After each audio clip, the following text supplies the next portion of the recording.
You can't count on a lot of things in this world, but one thing you can count on is every year OSHA violations increase. They go up every single year. As I'm making this video, a serious violation, the maximum fine is $16,000. $16,000. But that's not the biggest problem. One of the biggest problems is something that companies don't even realize. A repeat violation is 10 times that amount. 10 times that amount. So in this video, I want to talk with you about a plan, a 3-step plan that you can implement at your company to prevent repeat violations. And stick around to the end of the video, because at the end of the video, I'm going to actually show you a tool that I use to help you uncover and find violations that your company or your organization might have had before you ever started working there. So it's a really helpful way to get on top of things, especially here as we kick off a new year. So stick around, we're going to dive right into it. Hey, before we dive into the video, I wanted to talk with you about a way you can get a free OSHA audit checklist. All you have to do is go to my website, helpwithosha.com. You can click on the link right there on the homepage and download a free OSHA audit checklist. This is the best way to get your team prepared for an unexpected OSHA audit. Now, let's talk for a minute about repeat OSHA violations. Now, number one, we don't want to have any OSHA violations, right? We don't want to have any OSHA violations to happen. We want to prevent everything. The goal of my company and the goal of this video is we really want to help people prevent accidents and avoid OSHA. We want you to have all your employees go home from work the same way they came in, maybe just a little bit more tired, but with a little money in their hand from the paycheck they just got. We don't want anyone to get hurt at work. But when it comes to OSHA violations, sometimes we don't realize exactly how the process works. You see, a severe OSHA violation right now is gonna cost this much. This is as of 2024, and I guarantee if you're watching this later on, this price has gone up. So $16,131 is the maximum for one violation. So if you have multiple of these, you can just simply add them up. But the other thing that's important to know, and this is what sometimes gets overlooked or misunderstood, is if you have a repeat violation, it can be 10 times that amount. So we're talking about a fine that's not $16,000, but a fine that's $161,000. That's a lot of money. Nobody wants to spend that amount of money on a fine, especially when you've already fixed the problem once. If there's one thing you need to know about me, I hate having to redo things that I've already done, right? You're probably the same way as me, but it's one of those things that just really bothers me. If I fix a problem, I don't want to have to go back and fix that problem again 3 months from now. I've already fixed it once. I'll tell you a real quick story. I was working with a company, and I've been working with them now for probably about 8 years. And when I first came on, they had a problem.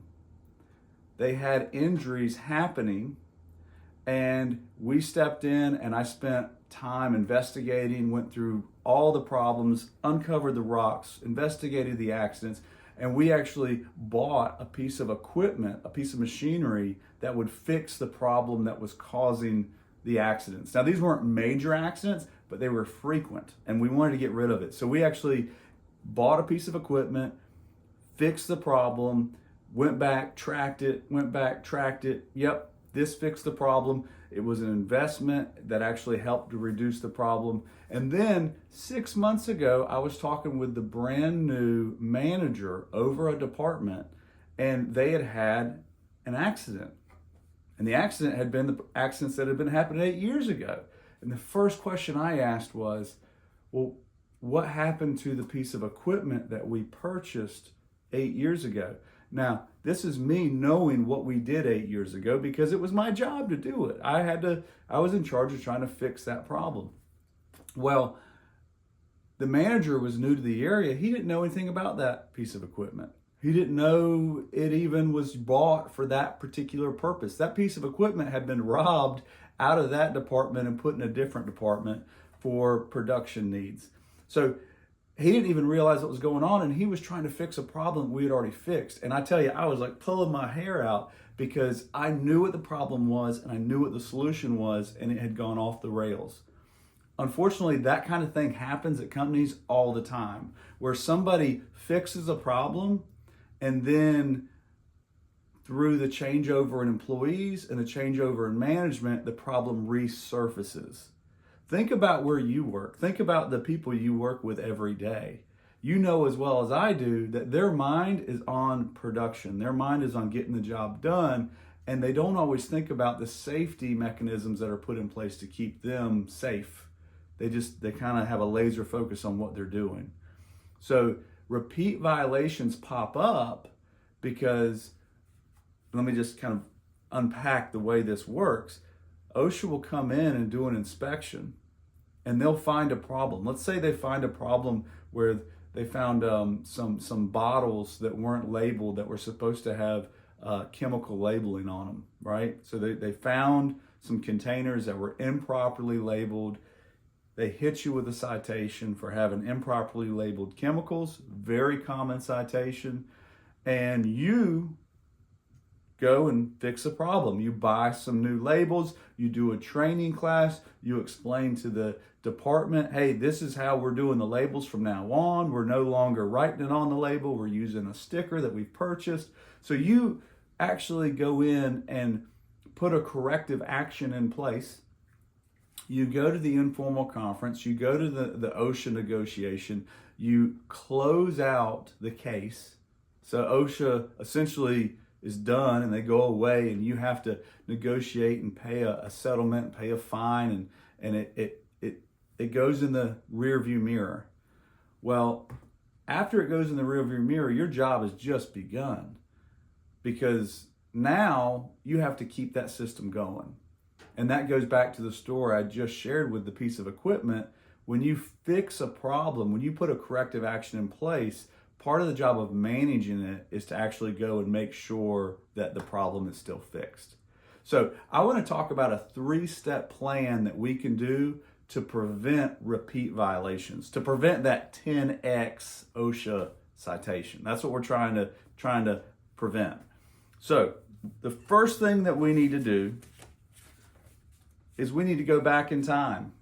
We need to dig out our records, and we need to make a list of all the OSHA citations that the company has received in the past.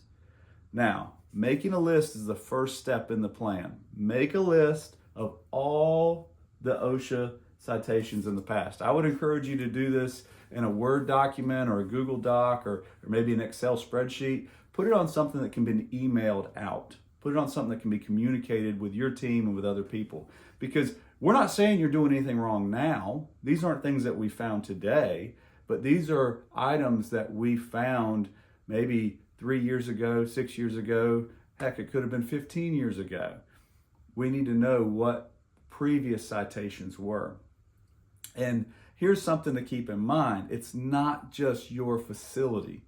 If you are part of an organization with multiple facilities, if they came and they did an OSHA inspection at a facility, even in another state, if it's your same company, then those violations are essentially in your history as well. So if they came to that company and they had a problem with respirator protection and they realized that people weren't being trained on the proper respirators, well, that violation is at one company, and now it's in your company history, even if it's not at your facility. So that's something to keep in mind. So the first step is make a list. The second step, why do we do it on the computer? Because we want to communicate the list. Now, I definitely would email out the list to the leadership team, to the managers, to the supervisors. But you want to be clear in the messaging. You want to make sure that you are communicating. These aren't problems that I found today. These are problems that were found in a previous inspection, right? Clarify when they were found, what department they were found in. We're not blaming anybody. That stuff, man, it's water under the bridge. We're not worried about that.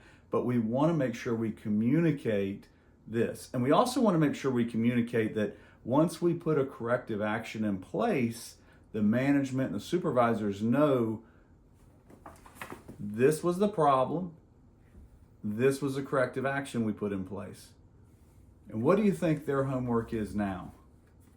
To go back out to their department and make sure that corrective action is still in place. And if it's not, if it's something that we've actually improved on, that's great. But we need to document it. We need to document it. We need to say, hey, that problem at the time, we improved the guarding on the machine. But since that happened 7 years ago, now we bought a brand new machine with fancy guarding and computer assisted and all kinds of stuff, and this thing does everything but make you toast in the morning, right? So make sure that you know, here was the problem, here was the corrective action. Are we still doing the corrective action? Are we still doing this? And that's what we get to the third part, which is inspect for hazards. Inspect for hazards. Now, this goes back to the management saying that we've probably all heard in the past. You have to inspect what you expect. If OSHA went into your company and they found labels that weren't being used correctly, bottles were mislabeled, containers were mislabeled, and they hit you with a citation, and you said, we fixed this problem, we bought these stickers, we added it, we trained people, we have to actually go back and inspect the new expectations that we've set. And I actually came across a quote that I really liked that I thought fit good with this. And if you're in management, you know this, but it just kind of rang true with me. It was by a guy named Doug Thorpe, and he says, if you're not walking the floor, you're doing it wrong. And I can really relate to that, because as managers and supervisors, safety people, right? It's your job to go walk the floor with the people. They need to see you out on the floor. That's a good thing. That's how I was when I was a safety manager in the trenches, going and dealing with people every single day. I wanted to make sure that I was actually inspecting what I was expecting people to do.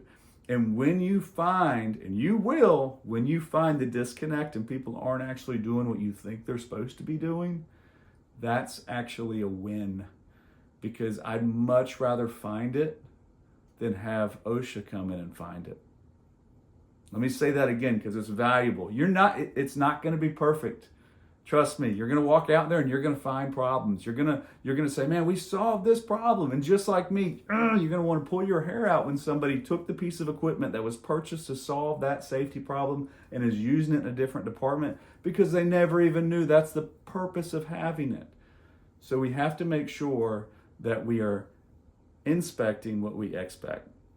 The best way to do that is put it on a weekly audit list for the department manager. This doesn't have to be complicated. This is something that, hey, we have a clear expectation that you have your bottles labeled, right? And that's just one example, whatever it was. It could be, let's say it was a blocked exit. That's a serious safety violation. That's a $16,000 safety violation. If we find a blocked exit, it's a repeat violation. We're talking $160,000+. So I say this because, like I mentioned at the beginning, we want to get better, and we want to understand a plan to prevent these 10x repeat violations. This is something a lot of companies don't realize is a problem. And now, because you stuck around to the end, well, let me give you the quick recap, the 3 steps. The first step is that we're going to make a list, right? We're going to make a list. The second step is we're going to communicate the list. And the third step is we are going to inspect what we expect. Find the corrective actions, make sure they're still working. Okay? So that's kind of the nice summary of what we were talking about. But now, because you stuck around the end, I want to share with you a tool that is incredibly helpful for this. The tool is actually on OSHA's website. If you go on OSHA's website, you can go to an establishment search. And it might take you a little while to navigate around, but it's there, trust me. And you can probably pop it in your Google machine and find it real quick that way too. But your establishment search tool, and you can actually search your company, and you can search by state, you can search by year, and you should be able to go back in time and find OSHA inspections that happened at your company before you were even working at your company. And they're still valid. You still want to know what they were, and you go, man, this happened back in 2014. Still need to know about it. And trust me, that happened in 2014. Nobody's thinking about it today, except when the OSHA man shows up and he pulls up his records and he goes, you guys had a blocked exit 2014. You got another blocked exit here in 2025. Make sure that you understand. So that's a great research tool. Thank you for joining me with the video. If you guys have anybody in your circle, anybody in your management team that would find this video helpful, or another company that would find this video helpful, please pass it on. Share it, like it, subscribe it, give me a big thumbs up, 5 stars, all that good stuff. And until we talk again, do everything you can to keep the people you work with safe, because no one should get hurt at work.